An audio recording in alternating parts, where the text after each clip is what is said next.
est fait de discernement. Celui qui n'arrive pas à discerner les choses avant de les faire, ne le fait jamais bien. Parce que tout ce que vous voulez entreprendre, il faut avoir un temps de discernement. Si je prends l'exemple des commerçants, là où un commerçant dit « je suis fatigué de cette activité », c'est là où une autre personne commence. Je peux prendre l'exemple de mon épouse qui avait la puce Airtel Money, qui faisait Airtel Money, les cash, on appelle ça les flashs. Et un jour, elle a dit « je suis fatigué parce qu'on ne gagne pas trop ». C'est le jour-là, si vous fouillez la vie, c'est ce jour-là que quelqu'un, lui, il commence. Qui peut dire Amen. Et tout ce que vous vous trouvez de vieux est nouveau pour quelqu'un. Toutes les femmes que vous voyez dans la rue, celles qui ont été mariées, ont été une femme pour quelqu'un. Et le jour où ça a été abandonné, une autre prend, ça devient une nouvelle. Les Ivoiriens disent quelqu'un laisse, quelqu'un prend. On ne sait pas pourquoi. Alléluia. Ils ne disent pas quelqu'un laisse, quelqu'un prend. Mais moi, je chante ça à la maison. On ne sait pas pourquoi il a laissé. Parce qu'il ne peut pas laisser sans raison. Qui peut dire Amen. Parce que si tu laisses les choses, tu as forcément une raison. Et quand nous allons dans le discernement de l'esprit, concernant la parole, nous ne pouvons rien faire pour Dieu sans discerner. Suivez-moi bien. Amen. Discerner, c'est reconnaître d'un esprit. Parce que l'homme peut travailler physiquement, mais il y a un esprit derrière. Discerner, c'est reconnaître d'un esprit. Vous ne dormez pas, j'espère. Discerner, c'est reconnaître la manifestation d'un esprit. Discerner, c'est le fait de dissocier le naturel du spirituel. Parce que quand tu vois l'homme en train de faire quelque chose, si tu as le pouvoir de discerner, tu diras, c'est pas lui qui le fait, mais il y a un esprit qui le fait en lui. Tu vois, la bagarre est naturelle, mais c'est les animaux qui se bagarrent. Mais quand tu vois deux hommes se bagarrer, ils peuvent se donner les coups de poing ou se taper comme ça. Mais quand tu vois l'autre aller prendre la machette, tu peux dire Amen. Si tu le discernes bien, tu vas voir que Caïn est entré en lui. S'il n'y a pas d'Amen, je vais arrêter, on va partir. Parce que quand on vient à l'église, on doit être vivant. Amen. Beaucoup disent qu'ils viennent à l'église, ils ne gagnent rien, eux-mêmes ne se préparent pas avant de venir. Amen. Qui peut dire Amen. Frère Madame dit, c'est un plat chaud, la prédication c'est un plat chaud. Ça se mange à la volée. Quand ça sort, on crie. Quand le pasteur Jean-Pierre disait ça, je ne croyais pas. Mais quand il est allé à New York, dans l'église de Coleman, quand Coleman prêche, les frères sont debout. Amen. Alléluia. D'autres quittent derrière, ils viennent de moi. Amen. Et même si tu n'as pas le Saint-Esprit va t'ouvrir. Tu peux dire Amen. Ce que j'ai vu chez Coleman, si je veux l'appliquer, les gens vont me traiter des athées. Parce que là-bas, tout le monde est vivant. C'est que l'église chante. Tu ne peux pas rentrer à l'église et s'asseoir comme ça. Toi-même, tu ne peux pas. Parce que l'esprit, tout le monde bouge. Les gens sont vivants et vivantes. Amen. Quand on entend les cantiques, tout le monde est debout sur ses pieds. Mais ici à l'église, on joue trop au maniéré. Nous avons des manières. D'abord, quand on prêche, il y a des manières de regarder celui qui prêche. Il veut dire même quoi là? Il commence par où? Il va où d'abord? Et une fois que tu commences à voir cette pensée, l'esprit ne peut pas te visiter. C'est ce que j'appelle la disposition. Quand tu vas au restaurant, tu y vas pour manger. Tu ne vas pas pour aller regarder les serveurs. Qui peut dire Amen. C'est pourquoi quand vous venez, on vous donne d'abord une entrée pour creuser le ventre. Et après le consistant, le plat arrive. C'est pourquoi, frère, l'entrée, c'est le pré-service. Tu viens prier, tu prépares, Seigneur, Seigneur. Après le pré-service, le cantique monte. Là, on commence à monter le degré. Dans les saints, entreront ce jour-là, lorsque les saints entreront. Seigneur, je vais être dans ce nom. Lorsque les saints entreront, quand les saints de Dieu entreront. Je reprends personnel. Lorsque les saints entreront, Seigneur, je veux être dans ce nombre. Lorsque les saints, et tu es en esprit, tu attends maintenant le plat chaud. Quand la nourriture commence à être papier, les aigles, on ne met pas la nourriture dans la bouche de l'aigle. On l'envoie et il part. J'ai remarqué que ici, quel que soit ce que vous prêchez, les gens sont là et vous regardent. C'est parce que on n'a pas affaire aux hommes spirituels et aux femmes spirituelles. Préparez-vous, lisez, priez. On ne vient pas à l'église nonchalamment, on vient à l'église étant préparé. Qui peut dire amen? Parce que vous devez avoir une spiritualité à vous. Ce n'est pas l'église qui vous donne la spiritualité. Vous-même, comme frère Madame dit, l'église ne fait pas de vous chrétiens. L'église vous aide à devenir chrétien. Ce que je suis en train de faire, c'est pour vous aider. Mais je ne peux rien faire en vous. Ce que vous devez être vous-même, c'est votre vouloir. Vouloir, c'est pouvoir. Amen. Qui peut dire amen? Amen. C'est ce que vous-même vous fabriquez de vous, c'est ce que vous allez devenir. Mais les gens veulent que l'église leur forge. L'église ne peut rien vous donner. L'église peut vous aider. Amen. Qui peut dire amen? Amen. Tu ne veux pas certaines choses, mais tu veux que l'autre produit. Toi aussi, il faut assister. Il faut être participant. C'est pourquoi la Bible dit, nous devons devenir participants de sa nature divine. Amen. Tu dois participer. Ta part doit être sensible. Dans le discernement de l'esprit, vous permet de discerner le naturel du spirituel. Amen. Quand quelqu'un agit naturellement, on sait. Quand quelqu'un agit accompagné d'un esprit aussi, on sait. Amen. Parce que tu ne peux pas faire une petite bagarre, tu rentres, aller sortir le couteau.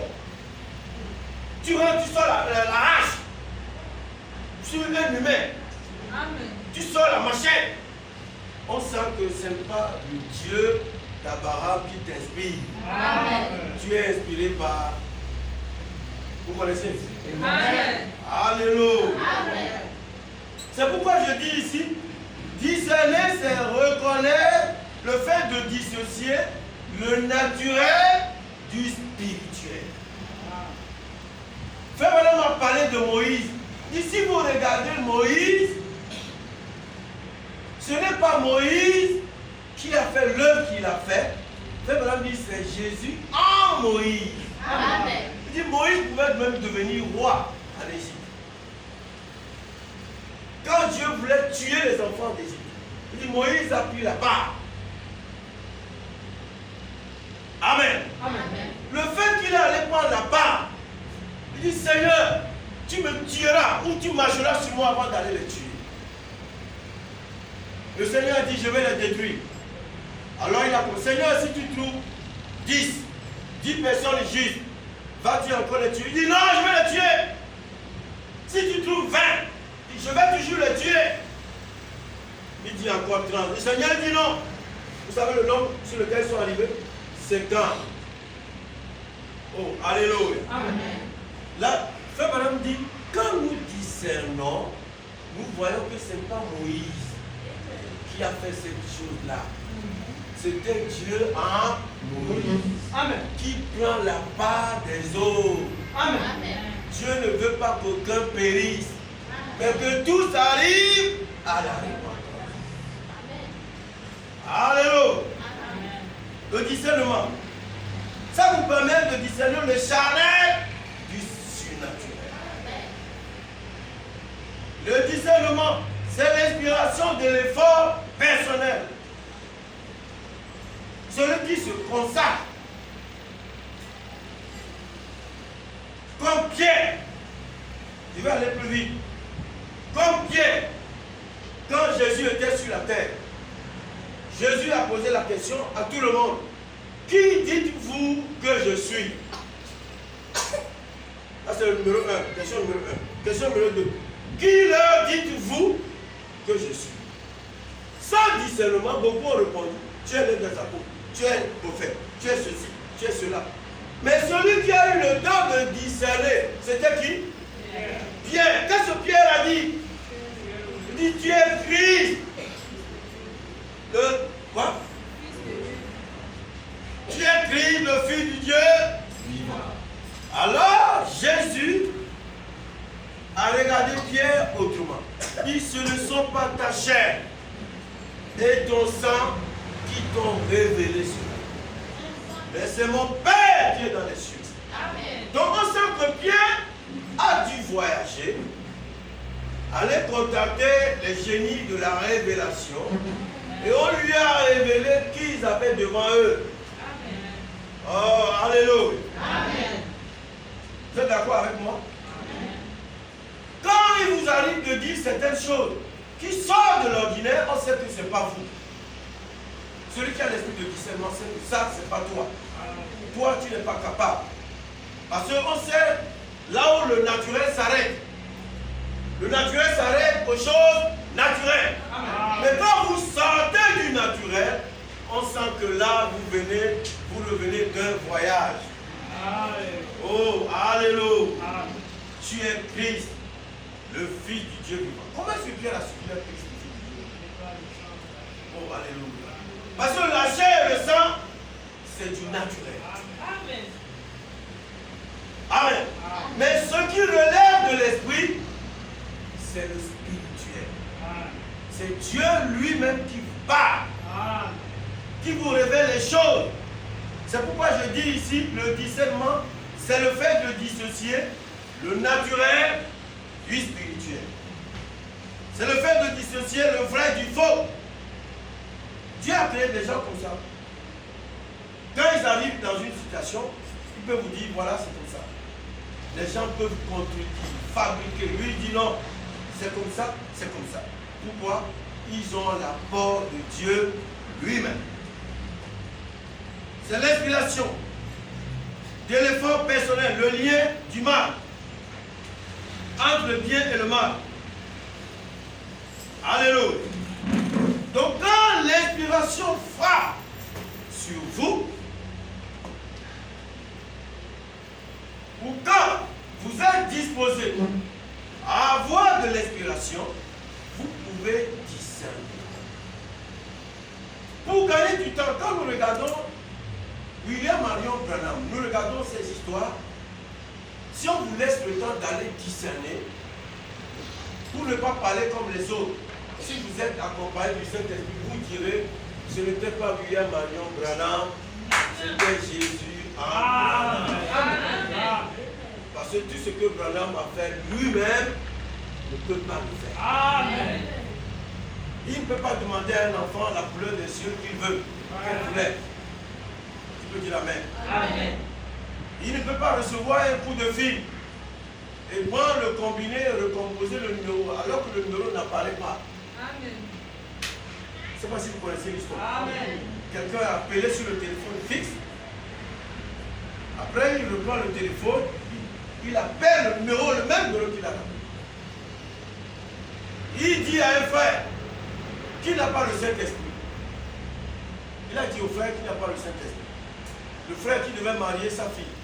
Il dit, va voir tel pasteur. Il priera pour toi. Au moment où on est en train de prier pour le frère, on a fini, Amen. Frère Branham m'appelle aussitôt. Frère Branham m'appelle. Il dit, tu l'as eu, tu l'as reçu. Donc cela veut dire qu'il vient de recevoir le Saint-Esprit. Comment est-ce qu'il a su qu'on vient à peine de prier pour lui? Donc quand nous discernons, ce n'était pas frère Branham, c'était Dieu en Amen. Celui qui ne reconnaît pas ça, il va passer son existence. Tu peux dire Amen. Amen. Dans le discernement de l'esprit, nous n'allons pas donner tout à Dieu. Il y a des choses que le diable fait. Amen. Qui sont vraisemblables aux choses que Dieu fait. Tu peux dire Amen. Amen. Si vous ne faites pas attention, vous allez croire que c'est Dieu. Ah, c'est pas Dieu. C'est seulement vraisemblable. On a vu ça au temps de Moïse.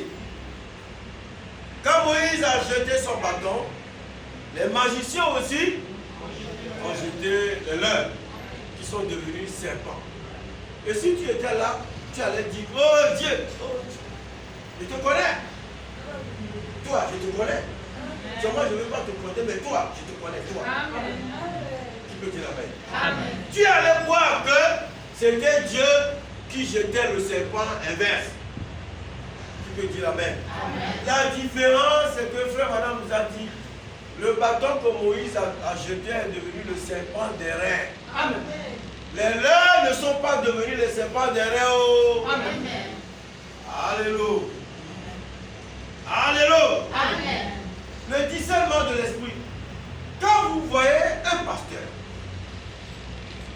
tout le monde a son côté pouvoir. Moi, je n'ai pas le don de prier pour quelqu'un, il tombe sur les mains, sur les mains. Je ne sais pas comment on le fait. Mais s'il m'arrive qu'on amène un malade et que je prie pour lui, il tombe et dit gloire à Dieu. Mais je ne vais pas aller chercher un pouvoir pour devenir un mystique. Amen. Parce qu'aujourd'hui, pour avoir une grande église, il faut mystifier les gens. Il faut les endormir. Il faut faire la magie. Comme moi, Jean-Pierre sait faire la magie. Il prend une pierre de 25 francs, ça tombe dans le gobelet. Il peut vous le faire tout de suite. Il lui a donné ce pouvoir. Il prend le gobelet, il prend le corps avec 25 francs. Puis le 25 francs se retrouve dans le corps. Je peux dire la paix. Amen. Amen. Mais priez pour un malade qui va tomber et soulever. Je n'ai pas ce pouvoir-là. Mais s'il arrive qu'on amène un malade et que je prie pour lui, dans la simplicité qu'il tombe, il se manifeste, on dit gloire à Dieu. Amen. Tu peux dire Amen. Amen. Mais ce ne sont pas des pouvoirs à aller rechercher. Vous êtes d'accord avec moi? C'est pourquoi dans le discernement, ne donnez pas tout à Dieu. Amen. Quel que soit ce que vous voyez, ne dites pas Dieu, Dieu, non. Prenez votre temps, priez. Dieu va vous inspirer si c'est de lui ou si ce n'est pas de lui. Parce que Satan fait des choses vraisemblables. Satan aussi guérit. Frère, la seule chose que Satan ne peut pas faire, il ne peut pas chasser les démons. Amen. Parce que les démons ne peuvent pas se chasser lui-même. Amen. Tu peux dire Amen. Amen. Mais côté guérison, il est capable. Amen. La seule chose que Satan aussi ne peut pas faire, il ne vous donnera jamais le salut. Amen. Oh, alléluia. Satan peut t'élever. Il peut te donner du pouvoir. Il peut te donner de l'argent. Il peut te donner les maisons, les voitures. Mais il ne te donnera jamais le salut. Amen. Amen. Amen. Parce que le salut vient de l'évangile de Christ. Amen. Le salut, c'est Christ lui-même. Amen. Alléluia. Ah. Parce que les gens comparent le salut au bien-être social. Avoir tous les biens ne veut pas dire que tu es sauvé. Ouais. Avoir tous les biens ne veut pas dire que tu as le Saint-Esprit. Tu peux ne pas avoir le Saint-Esprit et avoir l'argent. Tu peux aussi avoir le Saint-Esprit et avoir l'argent. Amen. Maintenant, pour savoir s'il est du vrai côté, nous prions et Dieu nous révèle. Alléluia. Parce que la révélation, c'est le domaine de l'esprit. Tu peux dire dit Amen. Ça vous permet de faire quoi? De dissocier le naturel du surnaturel. Et tel que je connais Dieu, si c'est lui qui le fait, il témoigne depuis nos cœurs. Si ce n'est pas Dieu, nous doutons. Amen. C'est pourquoi quand vous fouillez la parole, tout ce que Dieu a fait, il y a eu témoignage. Toujours. Parce que les cœurs dans lesquels est logé le Saint-Esprit affirment. Je peux lire un peu? Je lis dans la brochure le discernement de l'Esprit. À la paragraphe 20.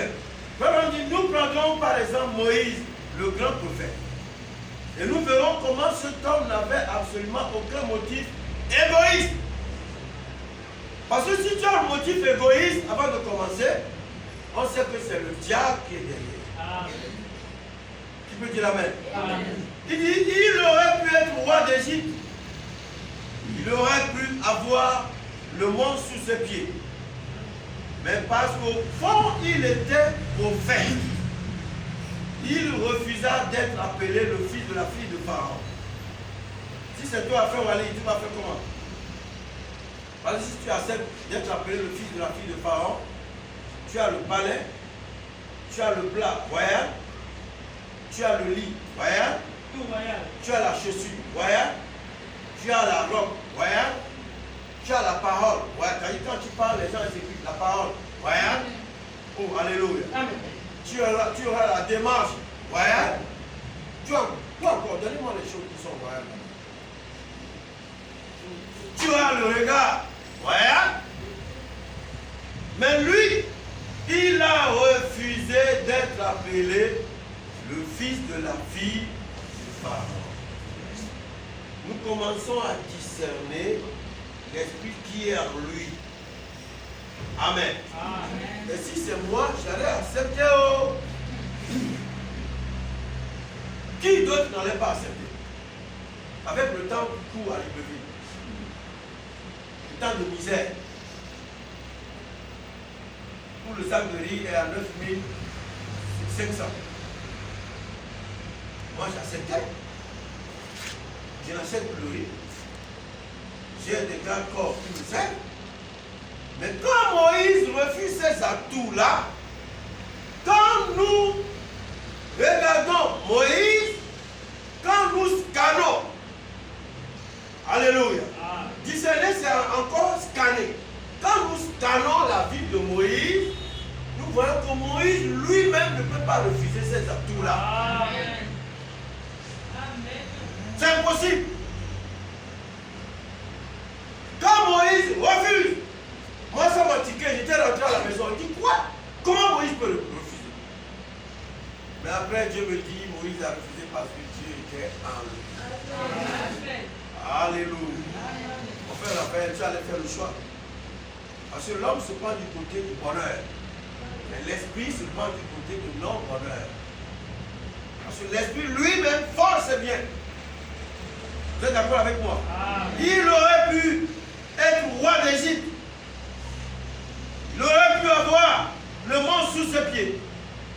Mais parce qu'au fond, il était prophète. Un vrai prophète ou bien faux? Un vrai prophète. Il refusa d'être appelé le fils de la fille de Pharaon, choisissant plutôt de subir la persécution et les épreuves de Christ, regardant les trésors du ciel comme des trésors les plus grands que ceux de l'Égypte. Il abandonna et se détacha de toute célébrité mondaine, du luxe et ces choses, des choses que la vie pouvait offrir. Il dut regarder au-delà de cela. Il aurait pu être cela. Si c'est moi, j'aurais pu l'être. Tu peux dire Amen. Mais quand nous discernons la vie de Moïse, nous nous rendons compte que ce n'est pas Moïse qui a refusé. Parce que charnellement, personne ne peut refuser le bonheur. Tu peux dire Amen. Celui qui peut refuser le bonheur, mets-le devant moi. Mais quand Dieu est en toi, tu peux refuser le bonheur de cette terre. Et préférer le bonheur à venir. Alléluia. Non, est-ce que vous croyez? Parce que la vie, tout le monde veut la vie du bon côté. Personne ne veut la paix. Comme je vous disais, je ne sais pas si c'est le mois passé ou celui passé, que tout ce que l'homme a, il ne veut pas le perdre. On veut tout garder. Nos chaussures retournent chez le cordonnier.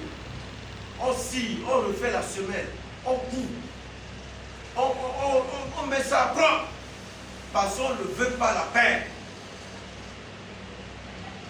Le pantalon, ça va chez le couturier. On coupe, on soude les jupes. D'autres soudent même jusqu'au slip. Parce qu'on ne veut rien perdre. Alléluia. Amen. Nos vies aussi, nous ne voulons pas la perdre. C'est pourquoi, quand nous tombons malades, nous allons à l'hôpital. Pour que l'hôpital puisse nous rétablir. Et quand tu es guéri, tu sais la question qu'on te pose, tu es rétabli. Parce qu'on veut te voir comme avant. Mais l'homme ne peut pas se rétablir. Chaque fois que vous tombez malade, vous vieillissez en même temps. Vous prenez un coup de vieillissement. Je ne sais pas si vous avez remarqué. Chaque fois que vous revenez d'une maladie, vous prenez un coup de vieillissement. Pourquoi? Parce que la mort veut à tout prix vous atteindre. Il cherche les moyens pour vous atteindre. Tu peux dire amen. Amen. Quand vous discernez bien, frère madame dit, Dieu n'a pas créé la mort. Il n'est pas l'auteur de la mort. Mais il permet que nous mourons pour avoir la vie éternelle. Tu peux dire amen. Amen. Parce que la graine qui ne meurt pas ne peut pas se reproduire. Amen. Alléluia. Vous voulez revenir à la vie, donc vous devez passer par la mort. Frère madame dit, je peux lire. Il dit, à la paragraphe 22, il dit, regardez Moïse, lorsque vint le temps pour lui, ce qu'il manifesta toute sa vie, ce fut l'Esprit de Christ. Il manifesta quoi toute sa vie? L'Esprit de Christ. Parce que nous l'avons traité de corps. Qu'il a trouvé des occasions, il n'a pas saisi. Comme ceux qui travaillent à autrui. Or, il y a une valise remplie d'argent, il n'a pas su voler. Oh, c'est un maboule. Il n'est pas maboule. Tu peux dire amen. Amen. Sa richesse ne va pas passer par la valise d'argent. Amen. Tu peux dire amen. Amen. Frère madame dit, ce qu'il manifesta toute sa vie, ce fut l'Esprit de Christ. Car Christ était en lui. Christ était en Moïse avec mesure. Par exemple, nous pouvons remarquer que Moïse est né pendant un temps de persécution. Alléluia. Amen. Mais si Christ se déployait complètement en Moïse, à l'époque, on ne va plus parler de Jésus. Mais à Moïse, il s'est déployé avec mesure. Alléluia. Et le mot Moïse signifie tirer des eaux. Parce que quand il est né, on l'a balancé sur les eaux. Donc Moïse signifie quoi? Parler là. Tu me dis pas ça. Amen. Je veux vous voir vivant. Moïse signifie Tirer les eaux. tirer des eaux. Effectivement, il était sur les eaux. Amen. Tirer ou sauver, c'est pareil. Bon, on va prendre sauver. Moïse signifie sauver des eaux. Parce qu'il était là-bas. Mais après, quand Moïse est tiré des eaux ou sauvé des eaux, il a été balancé chez une femme. Et la Bible nous apprend que la femme chez qui on a déposé Moïse, c'était sa propre mère. Amen. Donc quand vous avez fui le monde, vous vous êtes réfugié chez votre mère, la parole. Tu peux dire amen. Alors, sa mère aussi n'a rien dit. Elle était complice avec Dieu. Quand Dieu te trouve d'un bon complice, il travaille avec toi. Quand Dieu travaille avec quelqu'un, la personne ne doit pas être bavard. Si tu es bavard, Dieu ne travaille pas avec toi. Moi, il y a des choses que Dieu fait avec moi, je ne dis même pas ça à ma femme. Je je traite individuellement avec lui. Amen. Parce qu'un jour, j'ai demandé à ma femme, est-ce que tu sais comment on fait pour manger à la maison tous les jours? Elle n'a pas compris. Parce que j'ai une relation individuelle avec Dieu. Que vous ne devez pas parler. La mère de Moïse n'était pas quoi? Bavarde. Amen. Elle pouvait dire aux gens, elle l'attraper. Amen. Parce que c'est un enfant qu'on a ramassé. On ne sait pas qui est la mère, qui est le père. Mais Dieu fait en sorte que l'enfant revient chez sa propre mère. Oh, alléluia. Est-ce que la mère a dit ça à sa copine? Non. Elle a dit ça à la voisine? Toi qui parles beaucoup au quartier. Est-ce qu'elle a dit ça à la copine de l'autre? Ne dis ça à personne. Je vais te dire quelque chose, mais ne dis à personne. Mais la mère de Moïse était complice avec Dieu. Elle n'a rien dit à personne. Et elle a pris soin de Moïse jusqu'à ce que Moïse a grandi. Amen. Alléluia. Moïse a grandi dans le palais du bord de mer. Si tu vois le doigt de Moïse, il n'a jamais travaillé. C'était moelleux. Moïse avait les doigts moelleux, comme le yaourt, comme le beurre. Amen. Mais après grandi, Frère dit, ce n'était pas lui, c'est Dieu qui était en Moïse.